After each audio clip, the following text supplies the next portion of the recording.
You join us on our Grand Yorkshire tour. Leaving from home, we drove up to Llangollen in North Wales. From there, we drive on to a place called Appletreewick in North Yorkshire. We spend a couple of days in York City, head up to a lovely campsite in Ilkley, back down to the spa town of Buxton, and then from there we travel across to a place called Llanfair in North Wales, staying there a few days before heading home. On this leg of the journey, we go from Llangollen up to Appletreewick. It's about 125 miles and took us around about 3 hours.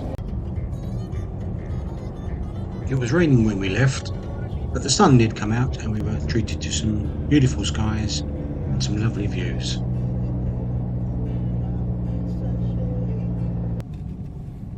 This is the approach to the little village of Appletreewick. We arrived at a campsite that we'd been to before, one called Mason's Campsite in Appletreewick. We managed to set up quite quickly this time. I think we're getting a bit better on this.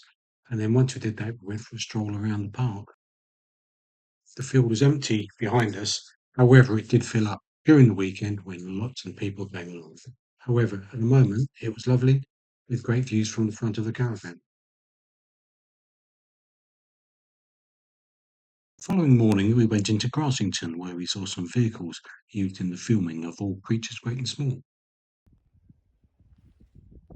After our walk around Grassington, we went on to a local reservoir called Rimwith. Although it was a bit of a grey day, it was a lovely walk.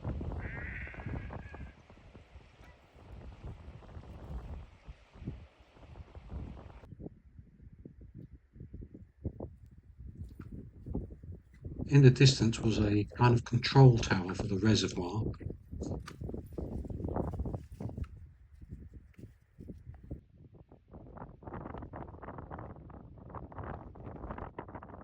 It was a bit of a cold, damp day today, but the good thing about the control tower, it looked like some kind of thunderbirds.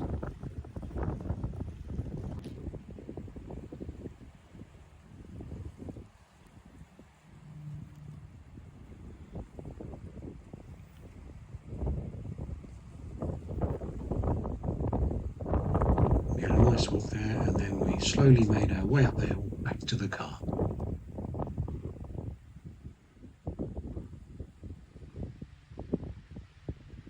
And the big question is, will she look back?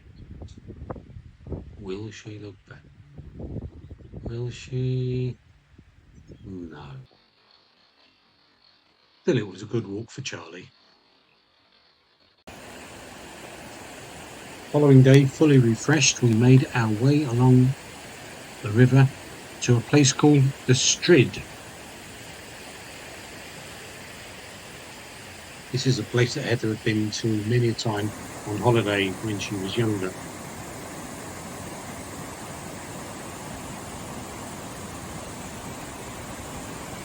The start of the walk was a little challenging, a bit muddy, and it's around about an 8-mile round trip, but it was beautiful. We saw this beautiful bridge, not realising that it was actually an aqueduct. This is the Nid Aqueduct, which crosses the River Wharfe downstream from Barden Bridge. This aqueduct was built to provide water to Bradford from the reservoirs of Upper Nidderdale. It was completed around the end of the 19th century. Who knew? Well, we didn't for a start. Opposite the aqueduct was this stone seat. Not quite sure what it was, but it's quite interesting.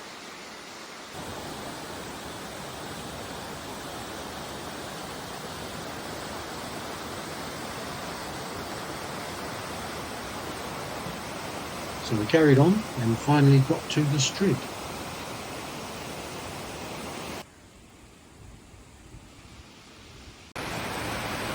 At this point, the river suddenly narrows, forcing water through with great pressure. It was formed by wearing of softer rocks and the circular motion of the small stones and hollows.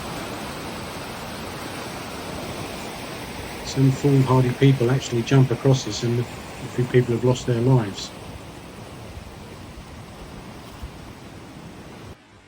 Strid is in Strid Wood, as you'd imagine. And the notice board, very helpful, which gives you a lot of information about the local wildlife.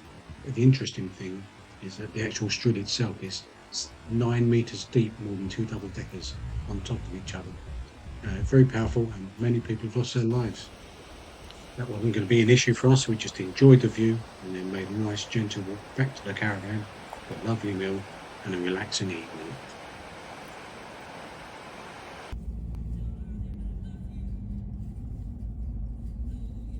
The following day we were up nice and early and made our way to a place called Asgarth Falls.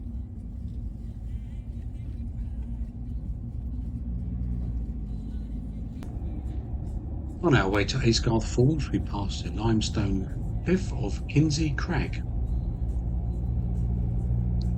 Popular with climbers, it stands at 170 feet with an overhang of around 40 feet. Once we got to Asgarth Falls, we parked in the car park overlooking this rather pretty church and graveyard.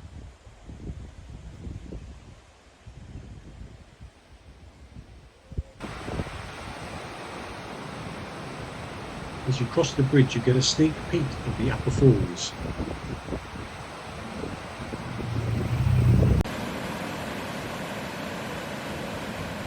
Once you cross the bridge, you head left towards the upper falls.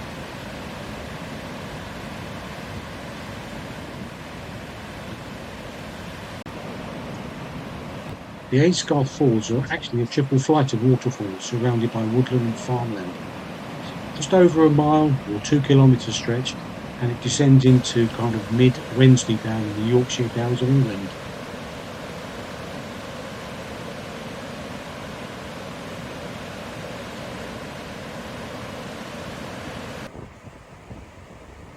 The falls have attracted visitors for more than 200 years and were created when meltwater from the Ice Age eroded the boulder clay and bedrock limestone underneath.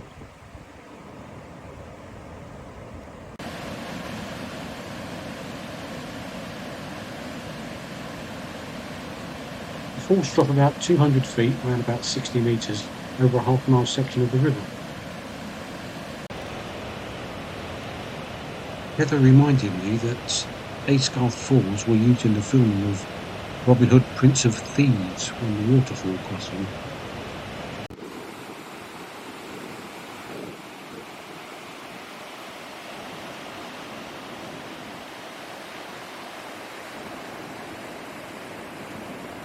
We continued our walk along the footpath to Castle Bolton. We've just seen a distance, a bit blurry, I'm afraid, but that's the best we could get. The name Bolton derives from Old English "Bul Tun", meaning the collection of buildings.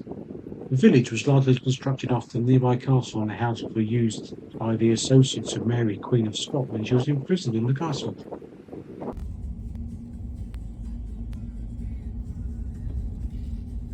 Following a lovely day out, we made our way back home.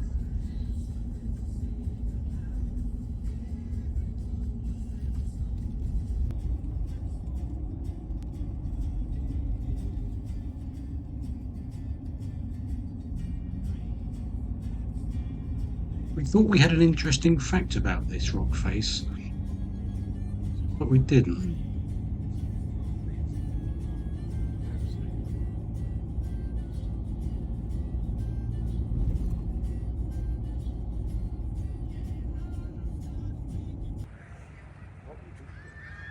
Start to another day, and we walked into Burnsall on our way to a place called Hebden Suspension Bridge. Just to be polite, we stopped off for a cheeky pint, and then we carried on our walk up towards the bridge. The total distance to the bridge from where we were staying was just under 2.5 miles, but it was in the most beautiful countryside.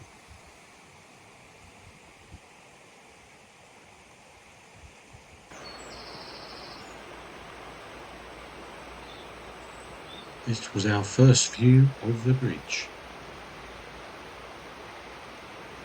The bridge crosses the wharf a few yards upstream from the reconstructed course of medieval stepping stones. The bridge was built in 1885 by local blacksmith William Bell and paid for by public subscription. Made of recycled materials, it had originally had a central supporting pier, the base of which can be seen in low water conditions, that was removed when the span was raised in 1937 after being damaged in a heavy flood. Heather, however, was just happy to have made it across.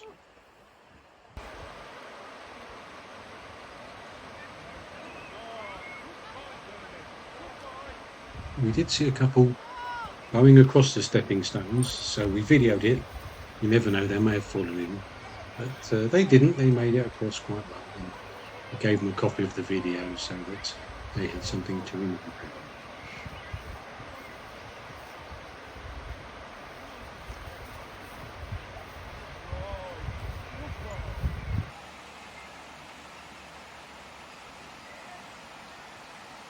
Following that bit of excitement, we turned around, headed back, and then decided just to pop into the pub just to have a final tipple of the day. The next day we were off to Malham Cove.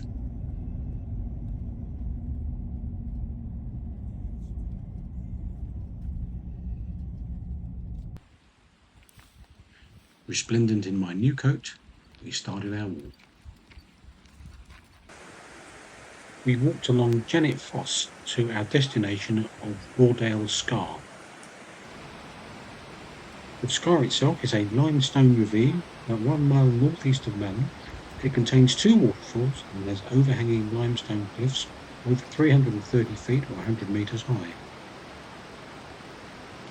The stream flowing through the scar is Gordale Beck, which on leaving the gorge flows over Janet's Foss before joining Malham Beck 2 miles downstream.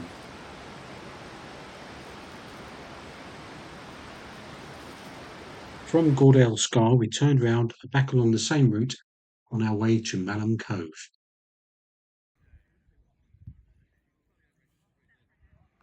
The water drop was 80 metres high and more than 300 metres wide.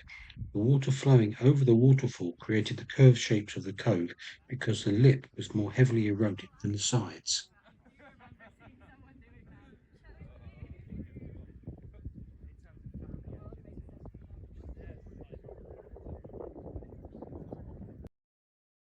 The limestone blocks were quite difficult to negotiate as they had quite deep crevices, and that coupled with a puppy was a difficult walk.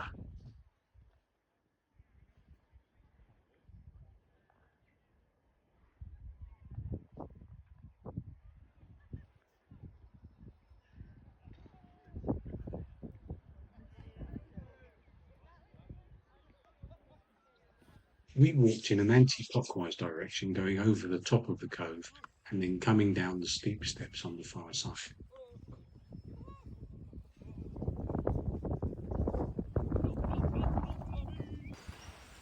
I think the view is more impressive from the bottom looking up, as you won't really want to look down because it's quite scary at the top.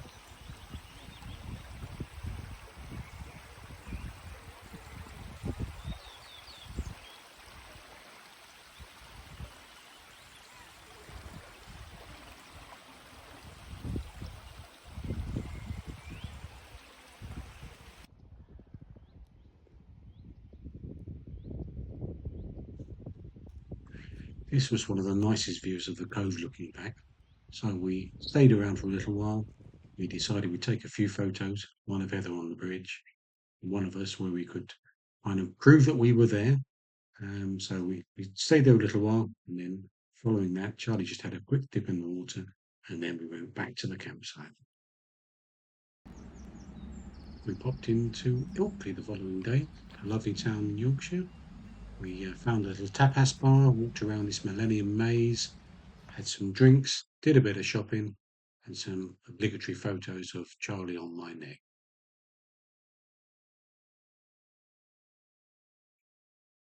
Finally, a shout out to the wonderful coffee on the campsite. Well, that ends our stay in Appletreewick. Hopefully you'll join us on our next trip on our way to York and then up to Whitby. I've left the link in for the first leg of our journey when we went up to Llangollen in North Wales.